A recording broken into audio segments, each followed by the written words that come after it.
To all of you watching Top of the Day, let me introduce Eileen Lui from Malaysia for this Foreign Myanmar interview. She works in the marketing and communications field and has a big heart for social work with children in Myanmar. She graduated in Australia, first worked in Malaysia and then Cambodia, and now moved to Myanmar since 2012. Being the Group Corp Comms Consultant for City Holdings Ltd. as of now, while ferociously championing Soy Eye Social Enterprise and Children of Tomorrow Youth Center, as well as lecturing about digital marketing at Strategy First University. Let's go ahead and get to know her foreign Myanmar stories now.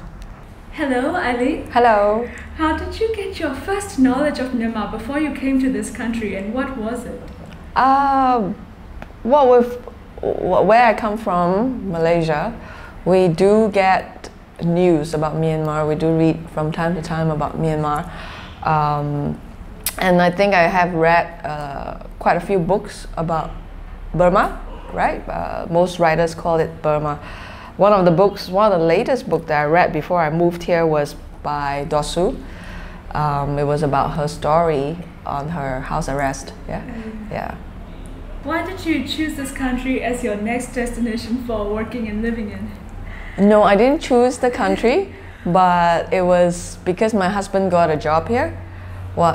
We were living in Cambodia before, so he got a job here, and then so we moved here. Okay. Yeah. Okay. Your bachelor's from Charles Stewart University in New South Wales, Australia, was in marketing communications, and advertising, which has been the field of work that you stick to since you started working 18 years ago. So how did you first like and chose that line of work? I think it's more than 18 years. Wow. It's been over 20 years, but I guess because I got a scholarship in the industry, so I've got a few scholarships within the industry. So that's why after I finished, I continued working in the industry. But that's exactly how I got started. Oh, cool. Also tell us about Soy Eye and your other social enterprise activities. Raw about the best things that you've done and have happened with them. Okay, for Soy Eye is a social enterprise that sells soy milk and tofu. We means my husband and myself. We started Soy Eye in 2014. It's about the same time we started the youth center, the Children of Tomorrow Youth Center. The whole idea of starting Soy Eye is just to make sure that the children that we support, there's about roughly 200 children.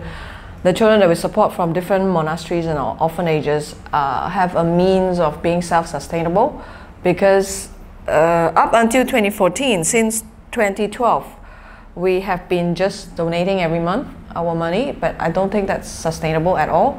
So that's why we started Soy Eye, and you know, we're both foreigners, so we're gonna leave one day. So we want to make sure that, you know, we build a good foundation, so that, you know, we're teaching them how to fish rather than, you know, giving them the fish, right? That theory. So all in, Soy Eye has been able to help the kids with tuition fees. You know, the tuition fees in Myanmar is not cheap for some reason.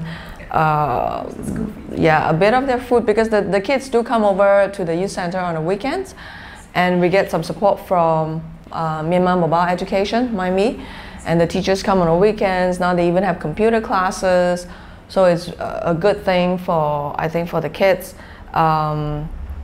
But yeah, I think generally we just wanted to help people, but we wanted to make sure there was a more sustainable way of helping. Yeah. Great. Can you say a little about how working in Myanmar has been in terms of your colleagues' work ethics and your work facilities within that scope? Wow,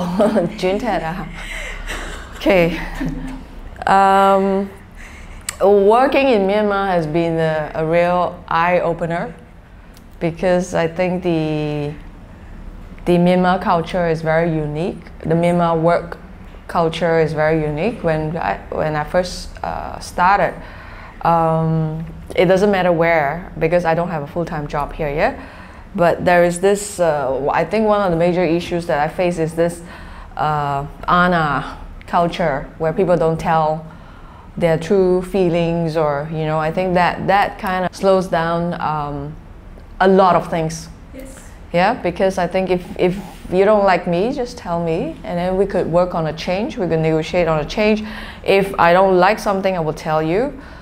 So I think at work, professionally, we're okay to be open and understand that it's just about work.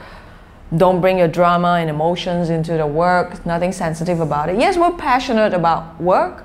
Yeah, we're passionate, but we all need to align to go towards the same goals, right? As a team, or as a company, or whatever it may be. But it's when there's this ANA thing that happens, and people don't want to say about, oh, she's not working her part, or she's not doing her part, and I have to do extra, and they don't want to talk about it.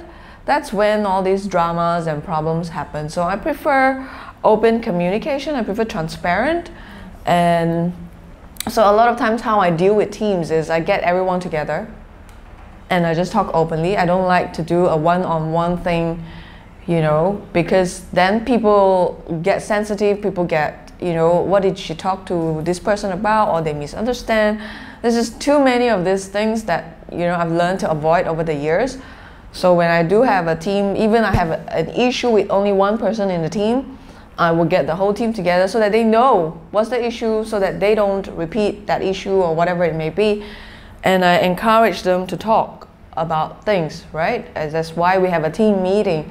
And if you're not happy, voice it out. If you're happy, voice it out. Why? This is slowly changing. I think some organizations are moving towards a more professional workspace where there's no drama and none of the emotions. But you still find pockets of people that has that. Yes, in your work too. So it must have been too long and colorful a journey for my next question, but can you pick out one specific, most memorable experience working with the locals here? Select one that stands out the most in your head and heart and share it with us.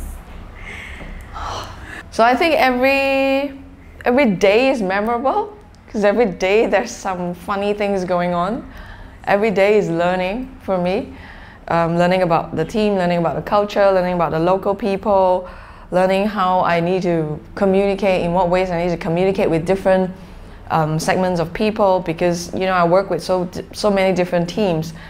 I work with underprivileged people, communities.